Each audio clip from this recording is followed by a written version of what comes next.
The third package disappeared on a Tuesday, and that was the moment I realized this wasn't bad luck anymore.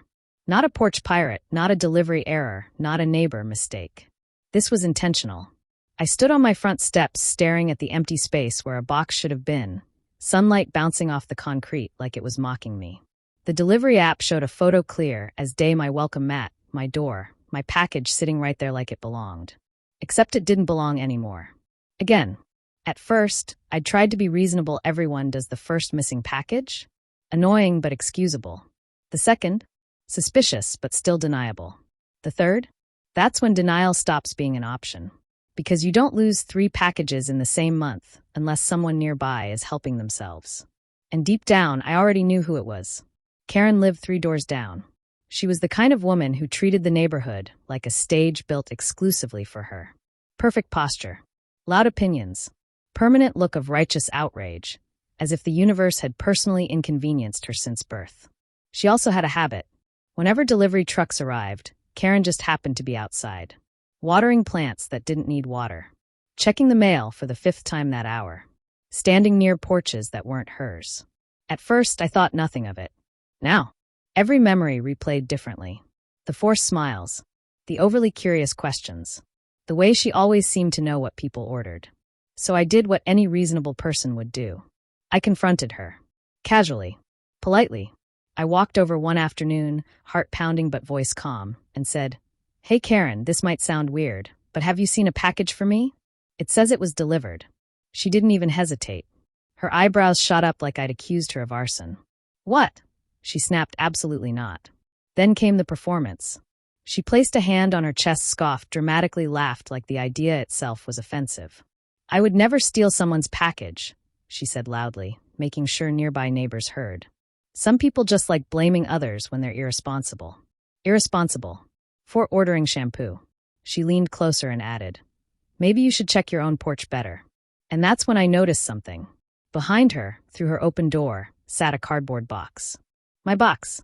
Same size. Same tape. Same faint logo on the side. My stomach tightened. I pointed. "Is that?" She slammed the door. Hard. Conversation over. And just like that, Karen didn't just deny stealing my package. She ended the discussion as if she were the authority on reality itself. That night, I didn't sleep.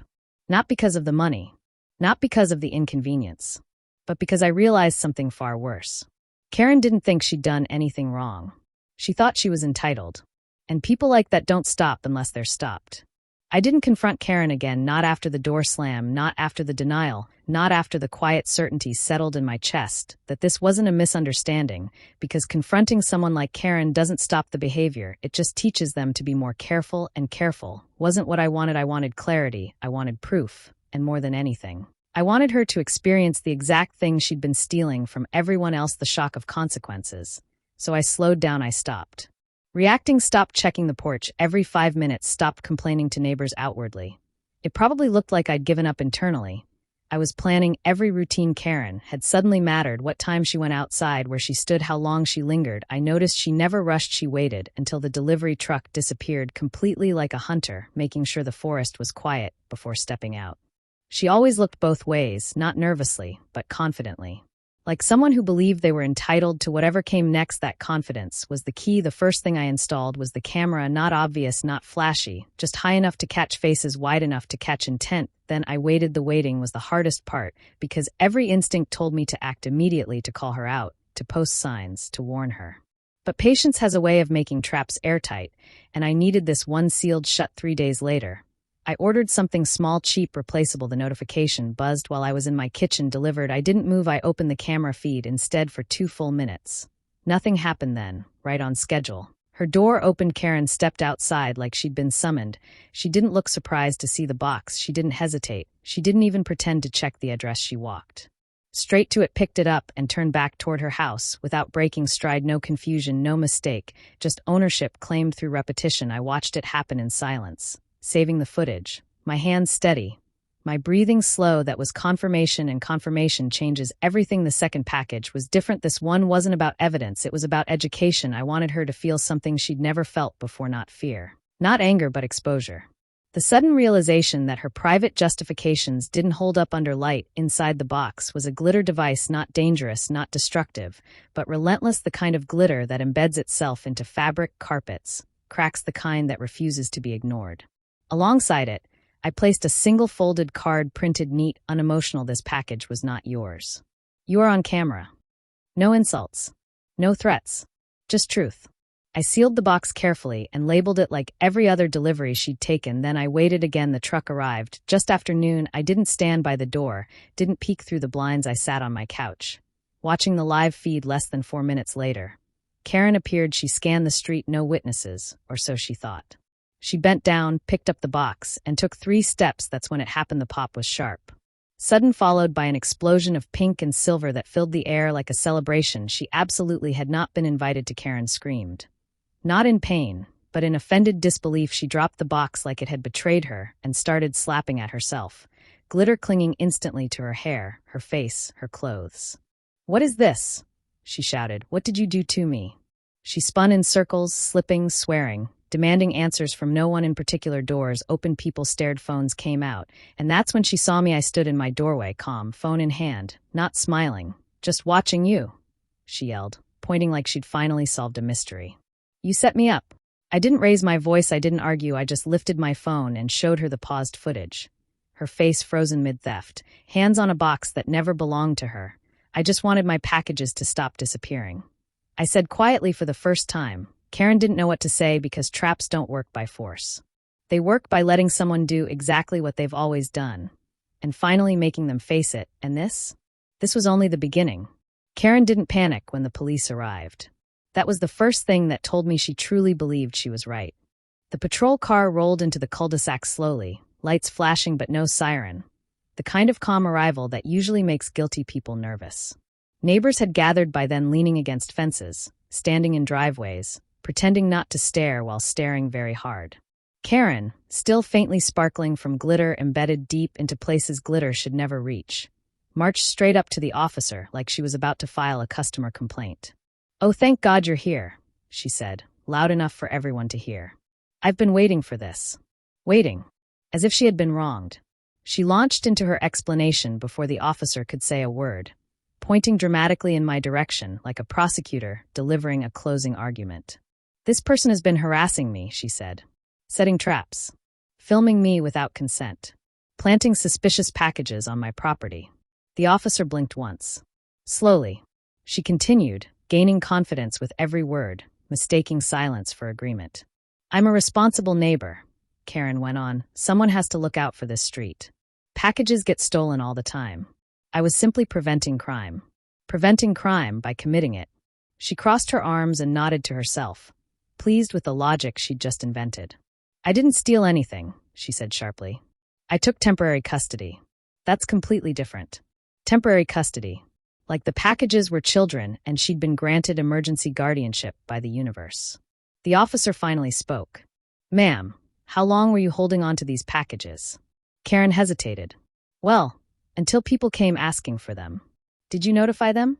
"Well, no," she snapped, annoyed now. "It's not my responsibility to track everyone down." "So how would they know where their packages were?" She rolled her eyes. "If they cared enough, they'd come ask." A murmur rippled through the crowd. Someone laughed.